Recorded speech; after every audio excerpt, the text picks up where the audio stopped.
What happens when a man publicly crowns his new woman a queen, only for his pregnant, discarded wife to walk in and steal the entire kingdom's breath away? In the heart of Manhattan's glittering elite, a war was about to be waged not with swords, but with smiles, secrets, and the kind of power money can't buy.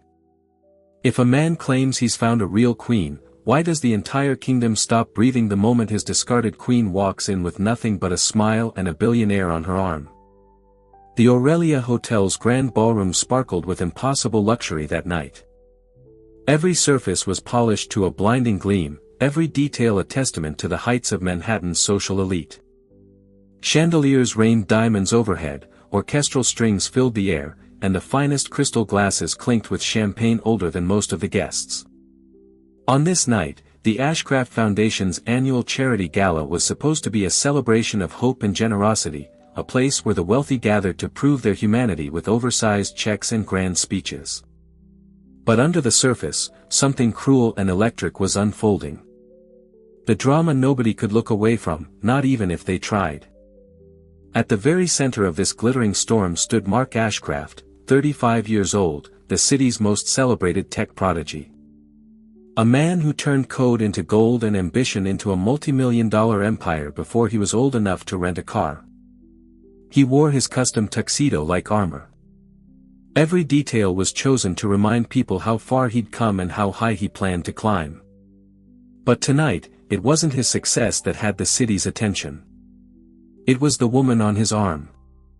Veronica Vale was a vision in gold, her dress cut dangerously low, shimmering with every movement she made. A Cartier choker glittered at her throat. Her hair was a copper waterfall down her back. She wasn't shy. She basked in the stares, letting them wash over her, drinking in the envy, the whispered curiosity. It was the look of a woman who knew she'd won. And in a way, she had. Tonight, she was not only Mark Ashcraft's guest, she was his declaration, his upgrade. His public humiliation to the woman he once promised to love forever. The crowd, old money, new money, and those who only wished they had it, buzzed with whispers that twisted through the room like smoke. "That's not his wife," someone muttered behind a bejeweled hand. "He actually brought her here with the press everywhere."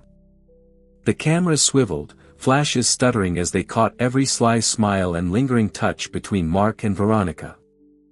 "Mark, you dog," joked a hedge fund manager, clapping Mark on the back as if this were all good fun.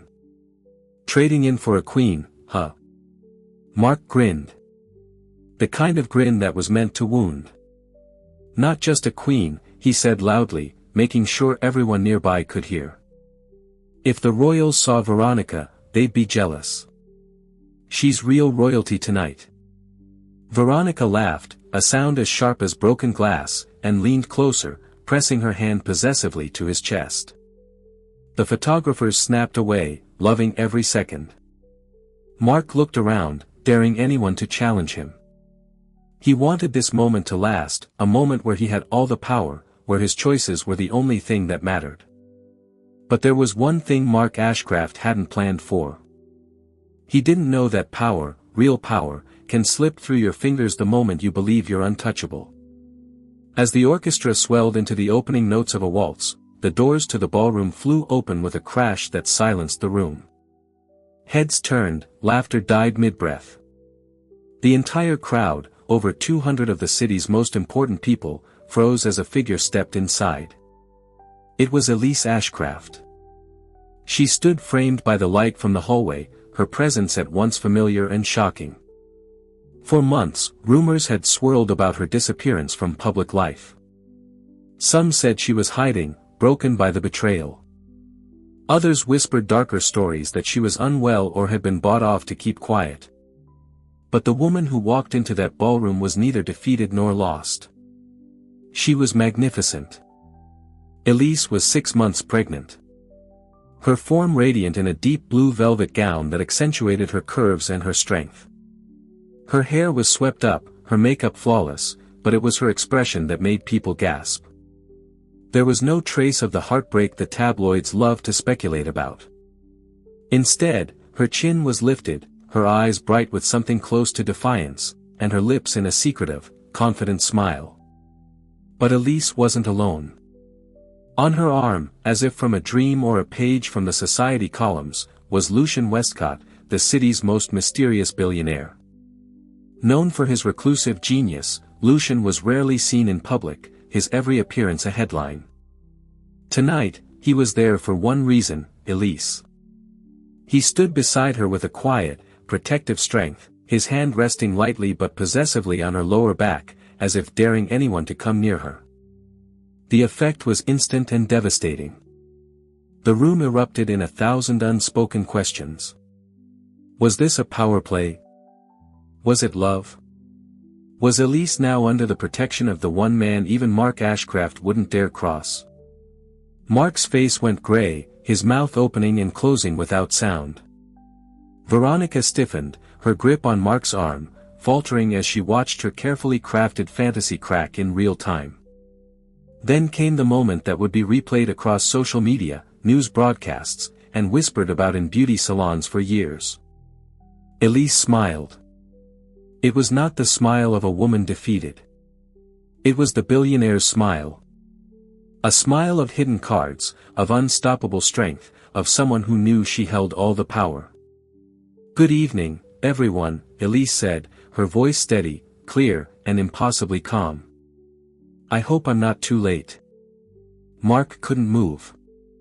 He couldn't even breathe. Elise's entrance had shifted the balance of the room, the narrative of the night, the story of their lives. She wasn't the abandoned, humiliated wife anymore. She was the storm. And as the orchestra faltered, as cameras snapped, as the city held its collective breath, one thing became clear to every person in that room. The real queen had just arrived and she was about to rewrite every rule. Who is Elise Ashcraft? On the surface, society thinks they know. To the tabloids, she was just another socialite swept up in a whirlwind romance, plucked from obscurity by Mark Ashcraft's ambition and charm. They called her the wife, the pretty face, the accessory. A role to be played at galas, red carpets, and charity auctions, always in the background, always smiling politely. Even now, as she stood in the center of the ballroom with every spotlight burning through her, whispers tried to reduce her to that same simple outline. But Elise Ashcraft was never simple and never just a background character in someone else's story. In truth, the woman the city believed they knew was just one layer. The real Elise was forged through pain, sharpened by loss, and now finally awakened by betrayal. Before she ever became Mrs. Ashcraft, Elise Linton was a girl from nowhere. A little town in Indiana no one could find on a map. Her mother was a nurse. Her father worked the assembly line at a dying car plant. Money was tight, but their tiny house was always filled with warmth, laughter, and lessons in resilience. When her dad lost his job during the recession, her mother worked double shifts to keep the lights on, sometimes coming home with hands so raw she couldn't hold a spoon. Elise learned early that life was not fair and nothing was ever truly secure. But she also learned the value of hard work and the quiet strength of keeping promises no matter the cost. Elise was the kind of kid who studied under a flickering porch light, borrowing library books by the armful, determined to claw her way toward a future where she could give back what her family had sacrificed. She graduated top of her class, earning a full ride to Columbia University. That was her ticket out. A golden key to a life she thought only existed on television screens. New York City was a shock. Its speed, its noise, its ruthless hierarchy. For a long time, Elise felt invisible. She worked 2 jobs, shared a roach-infested studio with another scholarship kid, and ate cheap ramen so she could send money home. While her classmates partied, she hustled, interning at nonprofits, tutoring high schoolers, showing up at every networking event with her only nice dress pressed and spotless. It was at a charity fundraiser, one she had organized herself, that she first met Mark Ashcraft. He was magnetic, smart, driven, with a cocky grin, and a vision that felt contagious. Elise fell for him fast, and for a while, he fell for her, too. Mark made her believe in fairy tales, trips to Paris, rooftop dinners, promises of forever. He said he loved her work ethic, her grit, the way she saw through his bravado. He said she made him want to be better. But fairy tales end, and this one ended the moment Mark's ambition outgrew his heart. As Mark's company exploded in value, so did his ego. Elise watched the man she loved become someone else. Hungry, restless, chasing validation from people who only cared about his money. The little gestures that once meant everything vanished. In their penthouse, Elise often ate alone. Nights out turned to board meetings. Love notes turned to cold one-word texts. She tried to fight for their marriage, going to therapy, planning trips, holding on to the hope that the old Mark would return. But it wasn't until she found out she was pregnant that everything changed. At first, she thought it might save them. Mark seemed excited, even doting for a few weeks, making big plans for a nursery and talking about family vacations. But as the months passed and her belly grew, he grew distant, coming home later, picking fights, complaining about her slowing down. The final blow came not with words, but with silence. Elise started to see the texts from unknown numbers, the late-night calls he'd answer in the other room. She saw his eyes glaze over when she spoke, his phone clutched like a lifeline. Then one rainy afternoon, she saw a photo on social media. Mark laughing with Veronica Vale at an art opening, his arm around her waist, the same easy affection he once saved for Elise. That was the day Elise stopped waiting to be saved. She moved out of their bedroom. She stopped fighting for his attention. Instead, she began fighting for herself and for the life growing inside her. It wasn't easy. The headlines hurt. Friends she thought she could count on disappeared, worried their own places at the Ashcraft table might be threatened. Elisa's parents wanted her to come home, but she refused. She was done running. She would finish the story on her own terms. What nobody knew, what Mark never bothered to ask, was that Elise was more than his wife. While Mark chased headlines, Elise had quietly built her own legacy. The nonprofit she started in college had grown into a national network for at-risk youth supported by several anonymous donors. She'd used her skills to invest in startups that gave back, and she held seats on 3 different philanthropic boards. She didn't need Mark's money or his name. What she needed was her dignity and to protect her child from the toxicity that nearly destroyed her. That's why tonight she came back. Not to win Mark or to outshine Veronica, but to reclaim her narrative, to show her child someday that their mother stood tall in the face of betrayal and never bowed to cruelty. Standing in the ballroom center, the world watching, Elise let her past fuel her courage. She wasn't here as the wife. She was here as herself. Elise Linton Ashcraft, daughter, advocate, survivor. The real royalty was never about the crown or the dress or the man at your side. It was about knowing your worth, even when others tried to erase it. The Aurelia Hotel's ballroom wasn't just a party venue. It was a living monument to the egos and ambitions of New York's wealthiest. Tonight, its gilded walls held more than charity.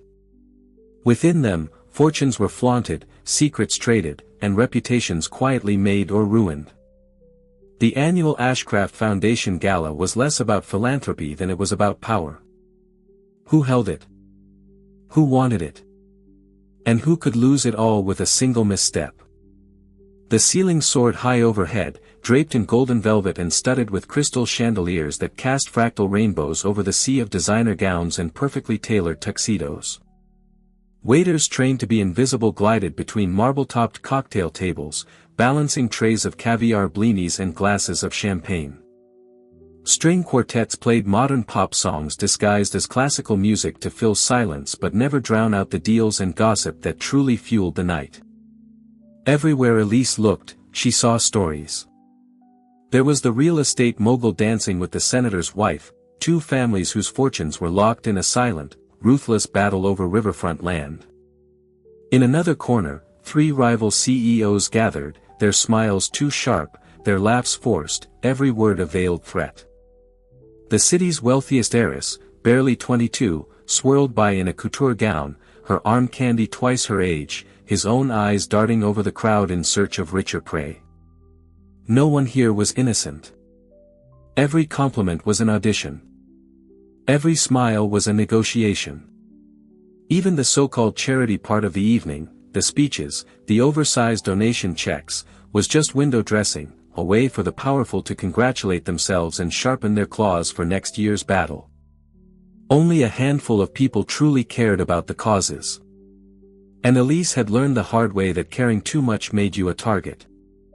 But as she walked deeper into the ballroom, flanked by Lucian Westcott, she realized something had changed.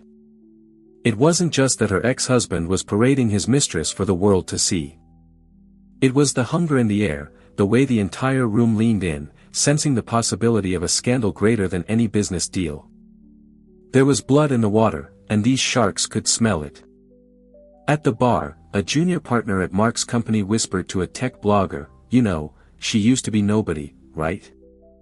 All that charity work was just for show." The blogger made a note, eyes glittering with the thrill of a potential headline. At the next table, a fashion influencer posted a photo of Elise, adding a catty caption, "When your ex shows up with real money and you're left holding your pride." None of them knew the truth. Not yet. Mark watched all of it, sweat beading at his brow despite the cold air conditioning. For years, he'd owned this room.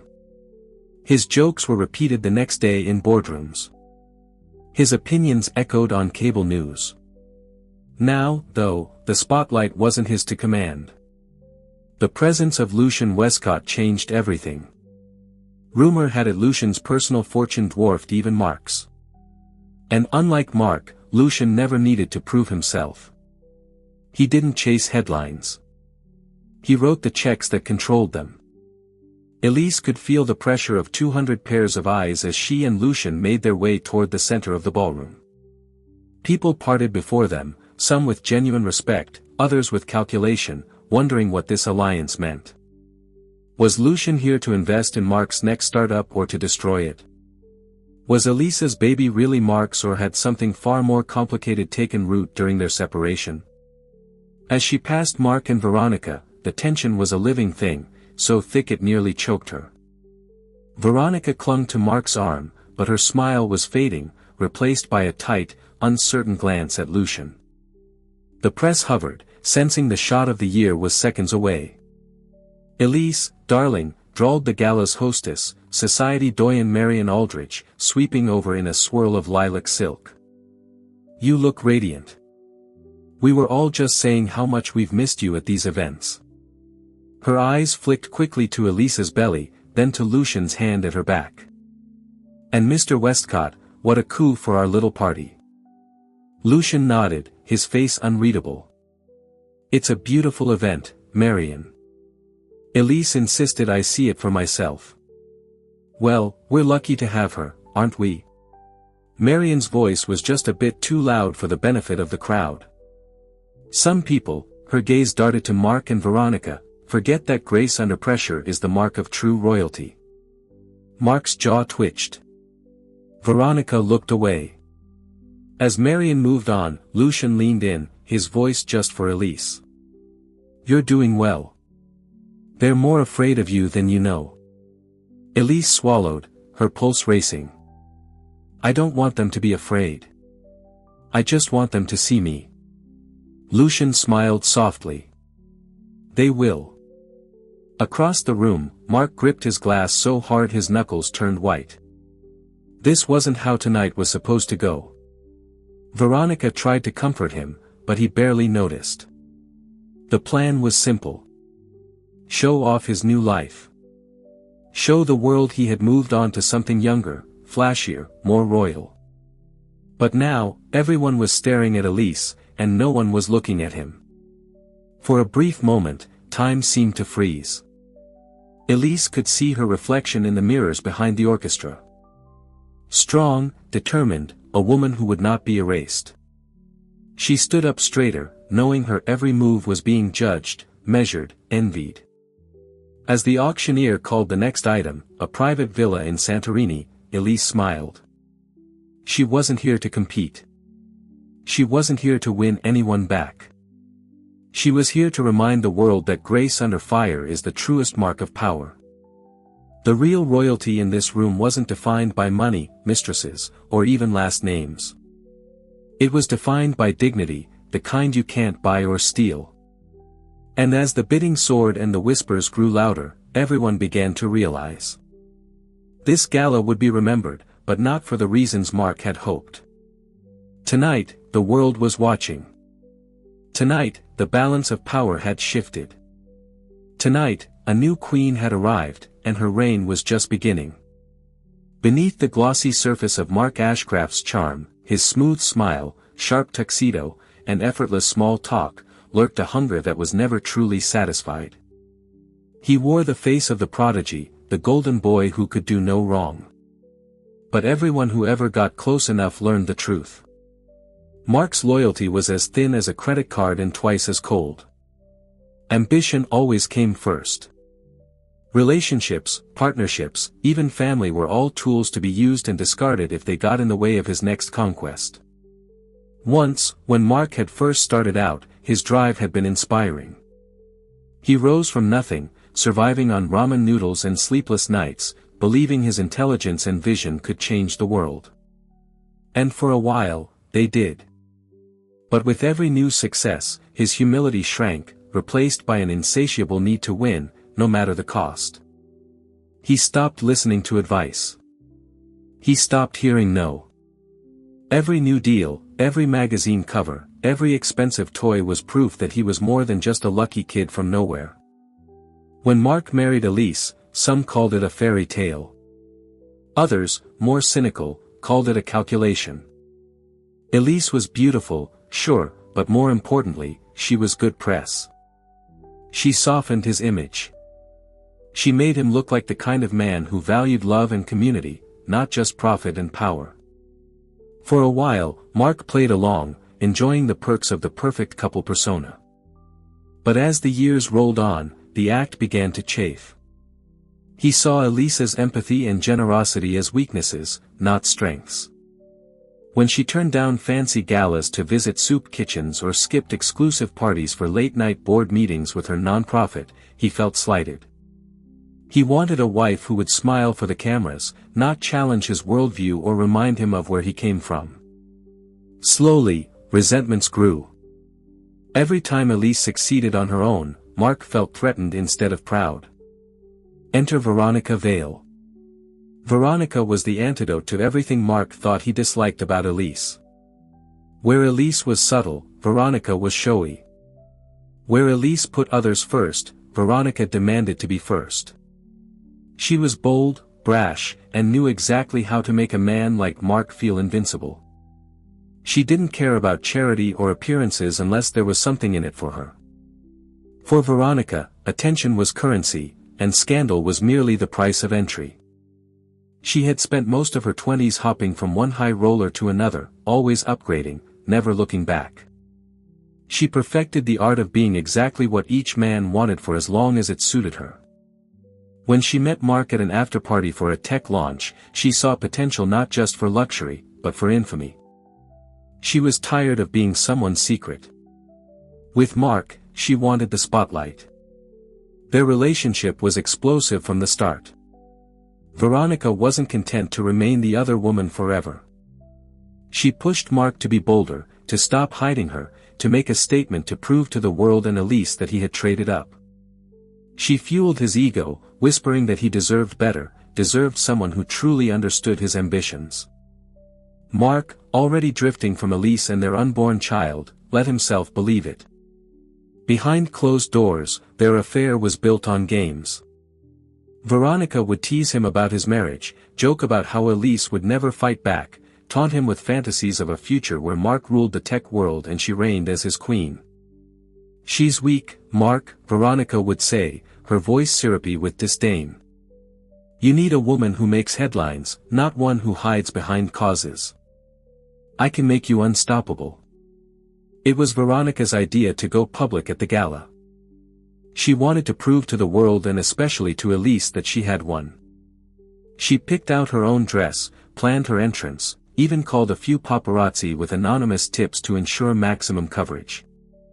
Mark hesitated, knowing the move was risky, but Veronica was relentless. She pressed until he caved. Tonight, as they stood in the ballroom, Veronica watched the drama unfold with satisfaction, at least at first. She loved the looks from other women, the shocked gasps, the rush of power that came from being envied and feared. But she also noticed how quickly the room changed when Elise walked in. Suddenly, Veronica wasn't the main event. Elise's presence stole the air from the room, and Lucian Westcott's appearance made Veronica's diamond necklace feel like costume jewelry by comparison. Mark, for his part, was spiraling. He tried to recover, cracking jokes and making small talk, but everyone could see he was rattled. He blamed Elise for ruining his moment, never once considering his own choices had led him here. He turned on Veronica, snapping at her for little things, a misplaced drink, a smudged lipstick. His frustration growing as the night spun out of his control. Veronica, never one to accept being overshadowed, tried to claw her way back to the center. She whispered cruel remarks about Elise to anyone who would listen, implying that Elise had only landed Lucian as a rebound, that the pregnancy was a trap, that Elise was nothing without Mark's name. The more threatened she felt, the nastier her comments became. But for all their scheming, both Mark and Veronica were now trapped by their own arrogance. They believed public humiliation would destroy Elise. Instead, they found themselves exposed, petty, desperate, and shockingly outmatched. The real tragedy for Mark was that he couldn't see his own downfall coming. He'd spent years comparing women as if they were prizes to be won, never realizing the real prize was the one he let slip away. Veronica's ruthlessness, once intoxicating, now felt like a cage. As Elise moved through the crowd, poised and unbothered, Mark and Veronica watched helplessly, their carefully built facade cracking with every step she took. The power in the room had shifted, and for the first time Mark realized what true royalty looked like, and it was nothing like Veronica Vale. Tonight everyone would see the truth. The villains had written their own undoing. The world was watching, and this time nobody would look away. The room was a powder keg waiting for a single spark. All night the tension had built. Sideways glances, nervous laughter, conversations that faded mid-sentence as eyes darted toward the unspoken spectacle at the center of the ballroom. Everyone was waiting for the drama to break, for the moment that would become the stuff of whispered legend. That moment arrived during the night's most public ritual, the presentation of the Humanitarian Visionary Award. Mark Ashcraft's foundation sponsored the honor every year, always making sure his name was front and center. It was his favorite way to play the hero in front of cameras, to remind everyone he was the architect of his own empire, and to display the perfect family image. Only this year, the perfect family was missing. Mark's wife wasn't by his side. The mistress was. When the MC called Mark's name, applause rippled across the hall. Mark grinned, shoulders squared, pulling Veronica tighter to him as he strode to the stage. Elise watched from across the room, feeling each step like a bruise. She remembered standing next to Mark on that stage last year, so proud, so sure they were building something real. Now the memory felt like a lie. At the podium, Mark began his speech, voice slick with false humility. Thank you everyone. This night is about giving back, about the power of love and support. He looked pointedly at Veronica, who flashed a victorious smile for the cameras. The crowd shifted. Some clapping, some cringing. Mark didn't notice. He was too busy basking in his own spotlight. Then it happened. From the edge of the crowd, Marian Aldridge, the event hostess, called, "We'd love to have the Ashcraft family join us on stage." Her words, innocent on the surface, carried a razor's edge. For a moment, Mark froze. He glanced at Veronica, then at the crowd, then unthinkably at Elise. Time stretched. The room fell silent except for the clicking of cameras. Elisa's heart thudded so loud she was sure the whole world could hear it. The moment was excruciating, an invitation laced with humiliation. Elise wasn't Mark's family anymore, not in the way the city expected, and Veronica knew it. Veronica seized her chance. She strutted up the steps beside Mark, looping her arm through his. The photographers surged, flashes exploding as if on cue. Mark, caught off guard, let her, and together they stood beneath the glittering lights, him grinning tightly, her beaming with the confidence of someone who believed they'd won. Then from behind, Marion beckoned again. "Elise, dear, please join us. You'll always be family to the foundation." Elise hesitated. Every eye in the room was on her. She could have melted away, disappeared into the crowd. But she didn't. Instead, she lifted her chin and walked forward, Lucian by her side, her posture unbreakable. Her steps were measured, elegant. Each one a refusal to let shame define her. As Elise reached the edge of the stage, Mark's discomfort was palpable. He tried to mask it with a laugh, but his voice cracked. "Ladies and gentlemen, I'm sure you all know he stumbled, not sure what to call Elise now that the world knew too much. My former wife, Elise." The word "former" hung in the air, a cruel dagger. Gasps rippled through the crowd. Veronica's face twisted into a smirk of victory. Lucian stepped in, his voice calm and powerful. "Elise is the heart of every cause in this room. Her work is the reason many of us are here tonight." His words were an anchor, and Elise seized the moment. She turned to Mark, meeting his gaze with steady defiance. "Thank you, Mark, for reminding us all that actions speak louder than words." The cameras caught it all. The tension, the pain, the subtle war waged in micro-expressions. Social media would replay this moment in endless loops. Elise, beautiful and bruised, refusing to be erased. Mark, exposed for what he was. Veronica, smug but suddenly diminished by the force of Elise's presence.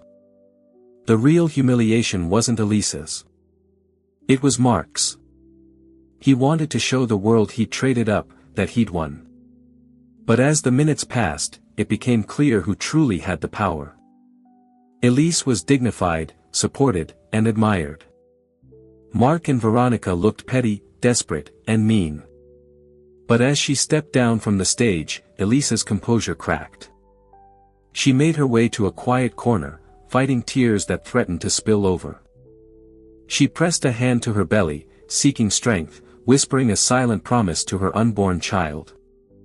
"I will not let this break me. I will not let him define me." Her heartbreak was raw, deep, and impossibly lonely. She felt exposed, betrayed, not just by Mark, but by the world that so easily cast her aside. The humiliation stung, but even as it burned, a new resolve took root. She would not give her pain away. She would not let this be the end of her story. Across the room, Mark tried to salvage the night, but the damage was done.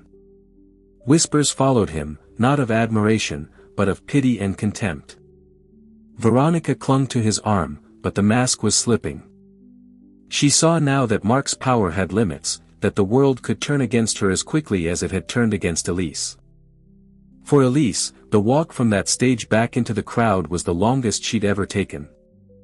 Every step was heavy, but she refused to hide. People watched her, some with sympathy, some with judgment, all with curiosity. But Elise's head stayed high. She was no longer just the betrayed wife. She was something stronger, fiercer. She was the woman who survived the fire. And as the gala rolled on, as laughter returned and the orchestra played, everyone knew a line had been crossed that could never be uncrossed. Tonight, humiliation was supposed to break Elise. Instead, it made her unforgettable. The ballroom lights faded into a blur as Elise walked away from the crowd, her ears ringing with the echoes of polite applause and the not-so-polite whispers that followed her every move. She made it as far as the quiet hallway behind the coat room before her composure faltered. Here, away from the lights and the flashbulbs, she finally allowed herself to breathe. The pain was immediate, sharp, and raw. She pressed a trembling hand to her chest as if she could hold her heart together by force of will. Her body shook, a wave of exhaustion threatening to drag her down to the polished marble floor. All her resolve, her poise, the proud way she'd held her head in that room full of predators, none of it could keep the loneliness at bay now. It was supposed to be different, she thought. She had always known that Mark was flawed, but she believed she could love him through the rough edges, that their shared history would anchor them against every storm. She'd forgiven him so many times for late nights, broken promises, even the first hints of betrayal, clinging to the hope that if she just tried harder, he would remember the man he used to be. Tonight shattered that illusion forever. He hadn't just left her. He'd erased her. Replaced her with someone younger, flashier, and cruel enough to enjoy the humiliation. He did it in public, with an audience, with cameras rolling, and strangers taking notes for tomorrow's gossip. Mark hadn't simply ended their marriage. He'd made sure everyone knew that she was disposable. Elise sank onto a velvet bench, tucked into a shadowy alcove, her hand protectively cradling her belly. Her baby, the one life she still felt tethered to, the only thing giving her strength. Tears spilled over, silent and unstoppable. She felt a strange, sharp shame, not just for being betrayed, but for the ways she'd betrayed herself, shrinking to fit inside Mark's world, quieting her own dreams, giving up pieces of her soul for someone who never bothered to look back. "Are you okay?" The voice was gentle, hesitant. Lucian Westcott had found her, concern etched on his usually impassive face. He didn't try to sit beside her right away, sensing she needed space. Instead, he leaned against the wall, arms crossed, watching her with a patience most people lacked. She tried to answer, but her voice broke. I don't know," she whispered. Lucian nodded as if this was the only honest thing to say. "You were extraordinary tonight. Don't let them convince you otherwise." His words only made the tears come harder. Elise pressed the back of her hand to her mouth, willing herself to stop, but the dam was broken. She cried for everything. The lost years, the betrayal, the hollow friendships that faded as soon as her marriage fell apart. She cried for the child who would never know the family she dreamed of. For the woman she'd almost become before Mark's shadow covered her light. Lucian finally sat beside her, silent and steady. He didn't offer false comfort or empty promises. He simply existed beside her, a reminder that she wasn't truly alone. "It's not weakness to break down," he said softly. "It's just honesty. You endured more tonight than most people ever will." For a long time, neither of them spoke. Elisa's tears slowed, her breaths coming in shaky hiccups. She wiped her eyes, suddenly embarrassed. "Everyone saw it, didn't they?" she said bitterly. "They all saw me get humiliated. I tried so hard to be strong, but God, I feel like a fool." Lucian shook his head. What they saw was a woman with more courage than anyone in that room. "You stood your ground. You didn't run. That takes guts Mark and Veronica will never understand." The words comforted her more than she expected. But doubt lingered, sharp and insistent. "What if they're right?" Elise whispered. "What if I am just weak? What if I can't do this alone?" Lucian's eyes softened. "Then let yourself be weak for tonight. Tomorrow is a new day. You don't have to be the hero every moment." She wanted to believe him. She wanted to believe that she could rebuild, that she could be more than the sum of her heartbreak. But it felt impossible. She saw herself through Mark's eyes. Inconvenient, embarrassing, forgotten.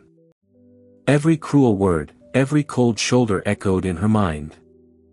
What if she really was unlovable? What if all she built was just a mask and underneath she was only a broken, abandoned wife? Her phone buzzed. A message from her mother. "Call me when you can. We love you. We're proud of you."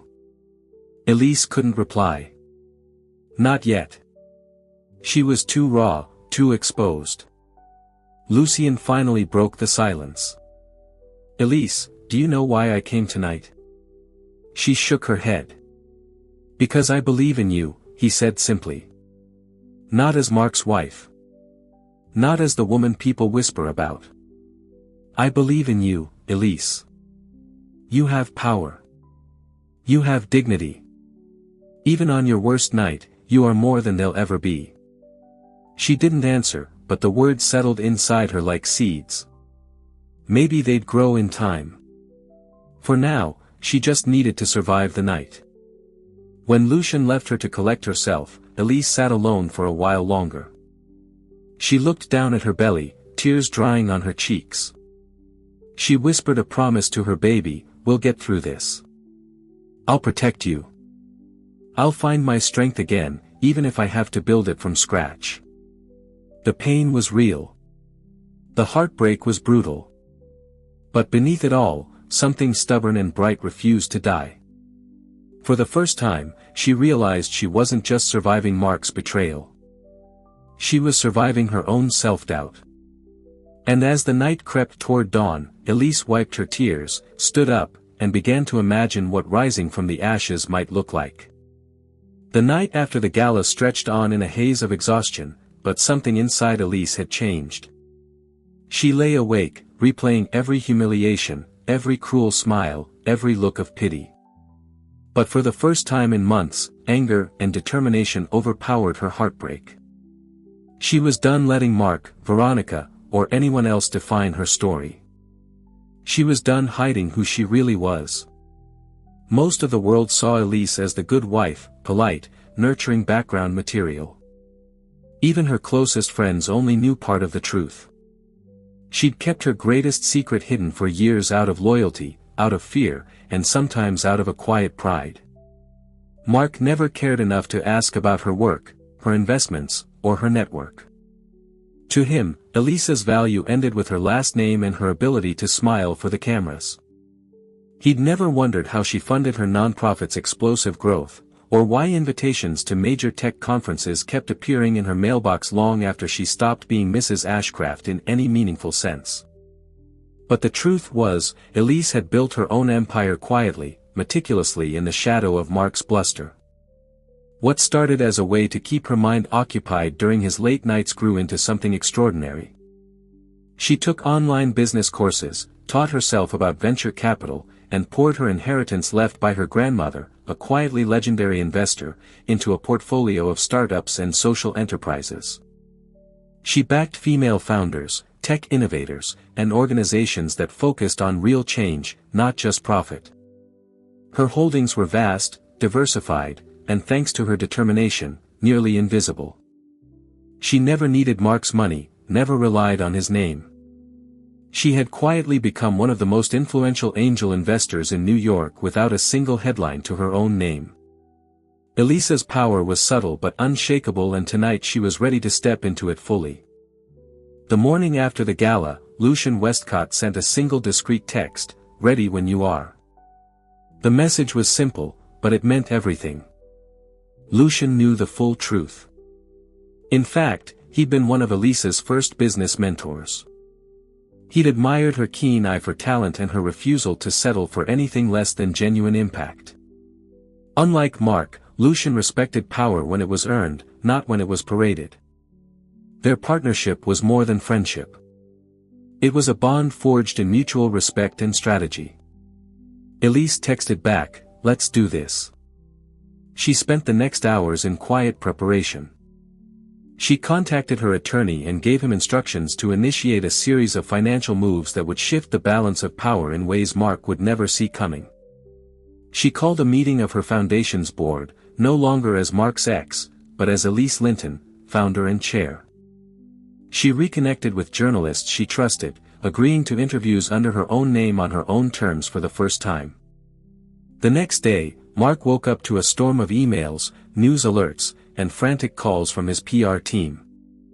Social media was ablaze. But this time, it wasn't about his flashy new relationship.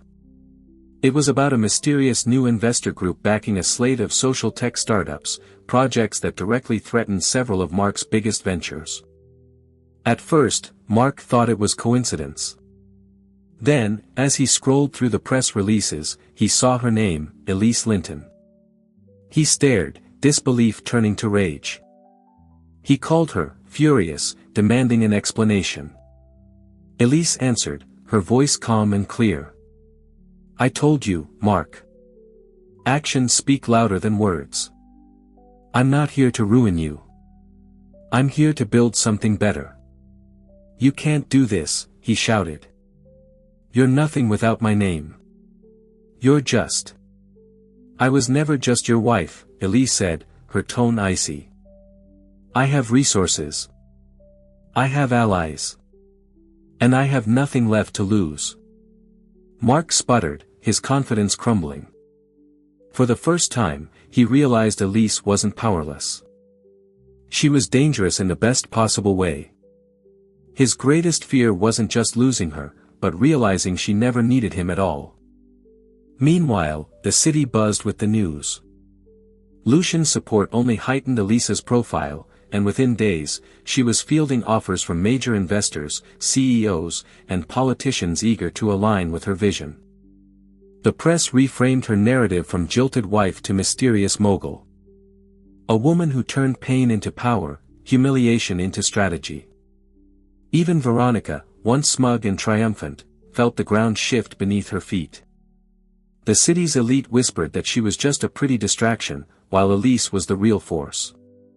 She saw invitations dry up, endorsements drop, and her social media following dwindle. Mark grew distant, blaming her for his losses. The relationship that began with a public spectacle ended in private bitterness. For Elise, however, this was only the beginning. She stood at the top of her own world now, no longer hiding her strength, no longer apologizing for her ambition. She realized that her vulnerability was not weakness. It was the root of her courage. The scars from betrayal became the foundation of her rebirth. Late that night, Elise stood at the window of her new office, city lights glittering below. Lucian joined her, handing her a glass of sparkling water.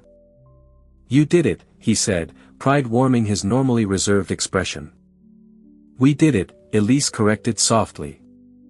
"But there's still so much to do. Are you ready for what comes next?" Lucian asked. Elise smiled, her reflection shining with the confidence of someone who had survived the fire. "For the first time in a long time, I am." And in that moment, Elise felt it. Hope fierce and unbreakable. The future was hers to write, and she was ready to write it in bold, unignorable ink. Elise had always believed real change began inside, not out. But as the news cycle shifted, as her story made headlines and her phone buzzed with opportunities, she realized it was time for the world to see her transformation with their own eyes. Not just through press releases or whispered rumors, but in person. If she was going to reclaim her place, she'd do it with the kind of confidence that couldn't be ignored, doubted, or pitted. So, she called Mia, her oldest friend from college, now a rising stylist in Manhattan. Mia had watched Elise survive the darkness, offering steady support during every heartbreak. She knew more than anyone that this transformation wasn't about vanity. It was about power, about finally wearing on the outside what Elise had discovered on the inside: courage, dignity, and purpose.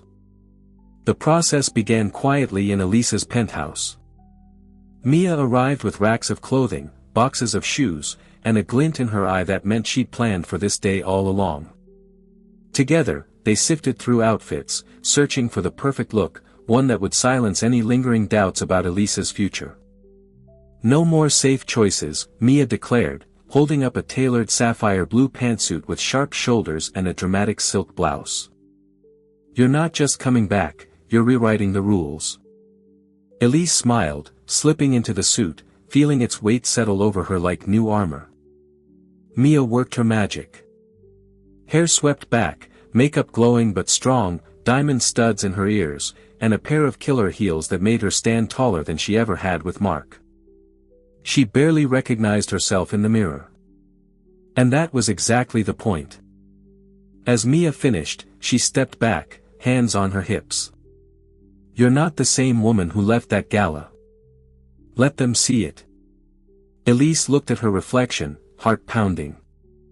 For the first time, she saw not a victim, not a shadow of her old life, but a leader, a woman who had survived the storm and come out unbroken.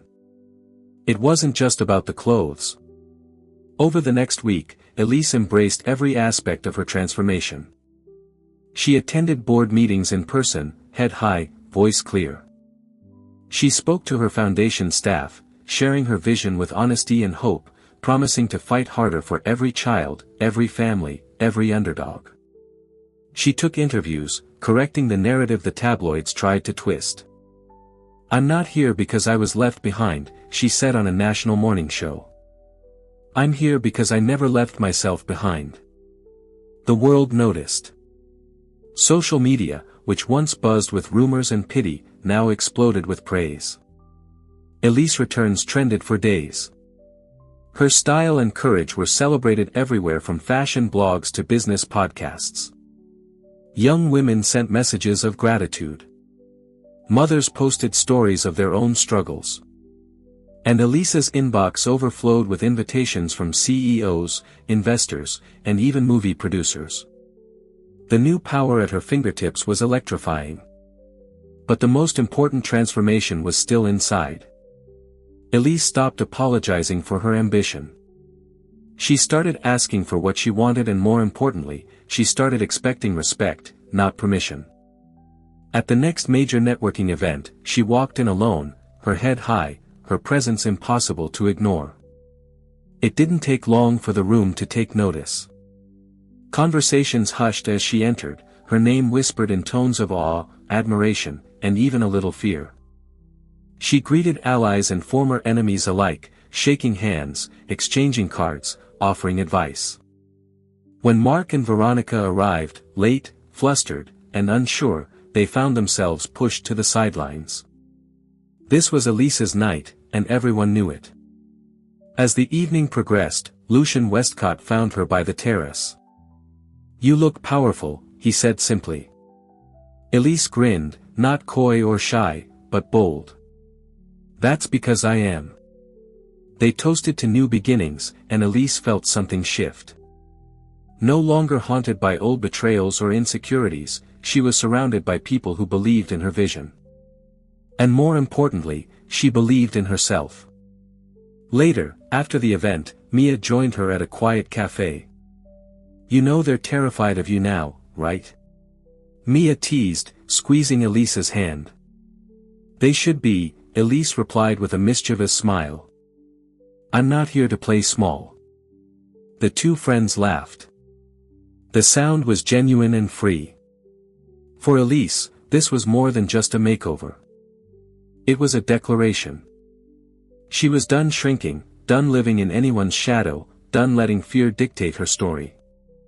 Every scar, every heartbreak, every painful lesson had made her stronger, sharper, and more determined than ever. She realized then that true transformation wasn't about erasing the past. It was about owning it, learning from it, and building something better. She would always carry the pain of Mark's betrayal, but she no longer let it define her. Instead, she used it as fuel for the empire she was building, inspiration for the young women watching her, and a reminder that survival could be beautiful. As she walked home that night, beneath the city's lights, Elise felt unstoppable. She was a mother, a leader, and a force the world would never underestimate again. Her story wasn't just about surviving. It was about rising. And for the first time in her life, Elise truly believed the best was yet to come. The night of the Bright Futures Awards Gala arrived with more buzz and anticipation than any event of the season. The venue was bigger than before, an iconic glass-roofed pavilion sparkling with city lights. The guest list was tighter, the security stricter, and the stakes higher. It wasn't just a party, it was the showdown the city had been whispering about for weeks. Reporters lined the entrance, eager for a story. Mark, dressed in a new custom tuxedo, led Veronica through the flashbulbs, playing the power couple for the cameras. But beneath his bravado was a gnawing anxiety. For all his boasting, Mark knew tonight was different. His phone buzzed with warnings. Elise was coming and she wouldn't be alone. Sponsors, investors, and even old friends were openly curious which Ashcraft would walk out of this gala with the city's loyalty, and which would leave in disgrace. Elise arrived late, but her timing was flawless. She stepped from a sleek black car, flanked by Lucian Westcott on one side, and her foundation's board chair, a world-renowned activist, on the other. But she didn't need an entourage to steal the spotlight. Her sapphire suit, striking makeup, and fearless smile made every head turn. And as she entered the pavilion, even the most jaded socialites could feel the air shift. Inside, the tension was electric. Mark tried to ignore the glances, but Veronica's nervousness was impossible to hide. Whispers swept the room as Elise made her way through the crowd. People who once dismissed her now rushed to shake her hand or snag a selfie. The old order was crumbling, and everyone could sense it. The evening's main event was a live charity auction, a signature of the Bright Futures Gala, always hosted by Mark. This year, however, the committee had insisted on a co-host. As the lights dimmed, Mark stepped onto the stage, forcing a smile. "Ladies and gentlemen, thank you for being here tonight," he began. "It's my honor to introduce my co-host and the visionary behind the Future Leaders Initiative, Elise Linton." A burst of applause greeted Elise as she joined him under the spotlights. Mark offered a handshake. Elise met it with steady composure, her eyes never leaving his. The symbolism wasn't lost on the crowd. Cameras flashed, journalists scribbled furiously, and even Lucian, watching from the VIP section, nodded in silent approval. "Thank you, Mark," Elise said, her voice strong and clear. "Tonight isn't just about raising money. It's about owning our future together. Let's remember, true leadership isn't about ego or legacy. It's about lifting others, especially when it's hardest to do." The audience erupted. The contrast between Mark's empty platitudes and Elise's authentic conviction was obvious to everyone. The auction began, but the real drama was yet to come. As Mark struggled to keep the audience engaged, Elise excelled, joking with donors, explaining the real-world impact of each bid, even coaxing a record donation from a famously stingy tech billionaire. Every interaction showed Elise's confidence and intelligence. The crowd adored her. Then, as the last item was bid on, a mentorship lunch with the Future Leaders Initiative's founder, Elise made her move. She took the mic, scanning the crowd until her gaze landed on Mark and Veronica. "I'd like to invite someone up here who believes in second chances," Elise announced, her voice even, but the edge was unmistakable. "Someone who taught me that sometimes in losing what you thought you wanted most, you discover what you really needed all along." For a moment, Mark's face went white. Veronica squeezed his arm, hissing, "Don't you dare go up there." But the crowd, hungry for a scene, began to chant Mark's name. Backed into a corner, he stumbled onto the stage. Elise met him center stage. The cameras zoomed in tight. "Mark, you and I have shared a history," she began, her words clear and direct. "We've both made mistakes. I know I have, but tonight I want to thank you." Mark blinked, unsure whether this was some trap or public absolution. "Thank me?" he stammered. "Yes," Elise said. "Because you taught me that real power doesn't come from controlling a narrative or another person. It comes from believing in yourself even when the world doubts you." She turned to the audience, her voice gaining force. "We all face betrayal, humiliation, and loss at some point. But it's what we do after, how we rise, how we rebuild that truly defines us. No one gets to write your story but you." The crowd exploded in applause. Mark stood frozen, unable to reply, while Veronica slipped quietly away, her face burning red. Elise held her ground a moment longer, letting the applause wash over her. She glanced at Mark one final time, not with bitterness, but with clarity. You compared me to royalty, she said quietly, only for him. But you never saw the crown I was already wearing. With that, she stepped forward, taking her place beside Lucian and her board chair.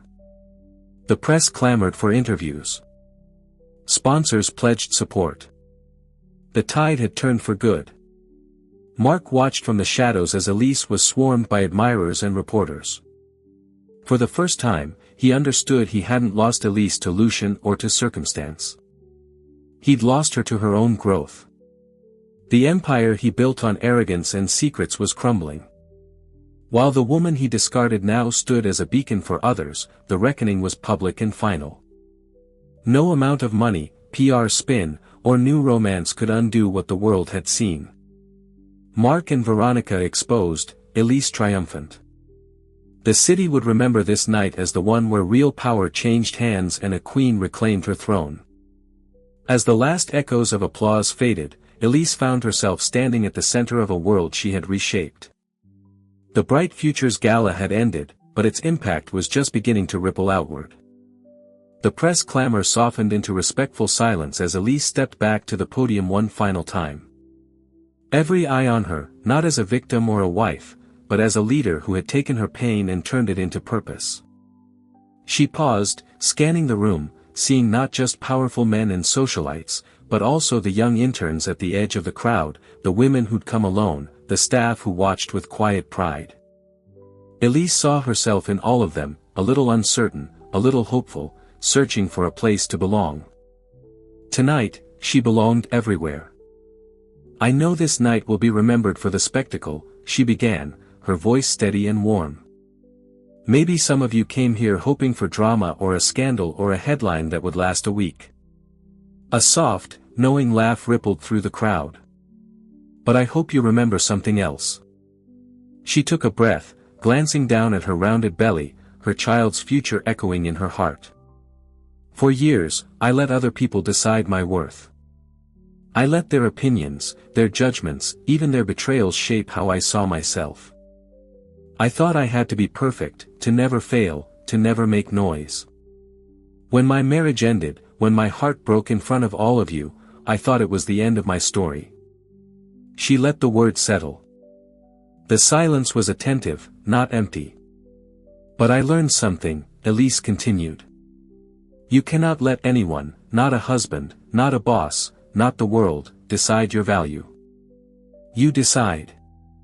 Every scar, every setback, every tear, and every sleepless night. They are not weaknesses. They are the steel that forges your crown. Her eyes found the women in the audience, the servers, the assistants, the overlooked daughters of powerful men. Some of you are fighting battles nobody sees. Maybe you've been underestimated, betrayed, pushed aside, or told you weren't enough. Maybe you've been made to feel small so someone else could feel big. I want you to know none of that defines you. Only you do. She glanced at Lucian, at Mia, at the board members and old friends who now stood with her stronger than ever. Tonight is not about revenge. It's not about proving anyone wrong. It's about choosing yourself every single day, no matter how hard it gets. You get to rewrite your story as many times as you need to. You get to be the hero, not the sidekick or the footnote. Elisa's words reverberated, even to those who'd never known betrayal, but understood the pressure to be perfect, to never show cracks in the armor. We need to stop telling women they are weak for feeling or for breaking down or for having moments of doubt. You are not weak. You are human, and being human is the bravest thing you can be. The room filled with a hush that felt sacred.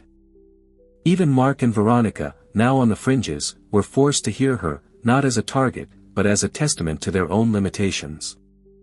For any woman listening, whether you're here in this room or watching online, know that your worth is not decided by who loves you or leaves you, not by what you lose, but by what you choose to build. I stand here tonight, not because I was never broken, but because I decided to put myself back together, stronger and wiser. She smiled, soft and sincere. A look that held no bitterness, only hope and conviction. To every woman who's ever been left behind, overlooked, or told to stay quiet, stand tall. Wear your scars with pride. There is nothing more powerful than a woman who refuses to give up on herself. That is real royalty. The applause grew, not polite or performative, but thunderous, carrying the weight of truth and the relief of shared experience. For once, this room of power brokers and society stars felt united by something deeper than money or status. Elise had given them more than a story. She'd given them permission to be brave. After the gala, women approached Elise with tearful hugs and whispered thank yous. Young men shook her hand, saying she'd inspired their mothers, their sisters, their daughters. Reporters quoted her message around the world. Overnight, her speech became a viral anthem, a rallying cry for anyone who'd ever felt small. Mark, standing in the shadows, realized that Elise had given him a gift he'd never given her. Honesty, closure, and a path forward if he chose to take it. Even Veronica, once so sure of her power, now looked humbled, perhaps realizing that true strength could not be stolen or borrowed. But the real legacy was not in headlines or hashtags. It was in the way Elise left the stage with her head high, her back straight, and her future finally her own. She walked out into the cool night, hand on her belly, a mother and a leader, ready for whatever storms might come next. She'd started this journey lost, broken, and betrayed, and she ended it unbreakable. She knew she could never promise her child a world without pain or disappointment. But she could promise this. They would see their mother rise again and again, never shrinking from her truth. And to anyone still listening, Elise had one final message. Simple but powerful. Never mistake kindness for weakness. Never confuse heartbreak for defeat. Women are not fragile. They are the storm. With those words, Elise stepped forward into the night, not just as a survivor, but as a queen who had claimed her crown, her story, and her future. The story has ended, but the feeling it leaves behind is just beginning. If you've stayed with us until now, this journey must have resonated with you. Perhaps you saw a piece of yourself in Elise's struggle, or maybe you felt the fire of someone finally rising from the ashes to claim their power. Here's what we hope you carry with you. Your worth is not up for debate. It is decided by you, and you alone. Healing isn't about erasing the past, it's about using its lessons to build a stronger future. A broken heart isn't an ending, it is an opening to deeper compassion, greater strength, and new beginnings you never imagined. Your scars are not signs of weakness. They are proof of your resilience and your capacity to endure. If this story inspired you, made you feel seen, or gave you a spark of courage, please show your support. Like this video, share it with someone who needs to hear this message, and subscribe to our channel for more stories that empower and uplift. Let us know in the comments below, which part of Elise's journey moved you the most. Remember, you are not fragile. You are a force.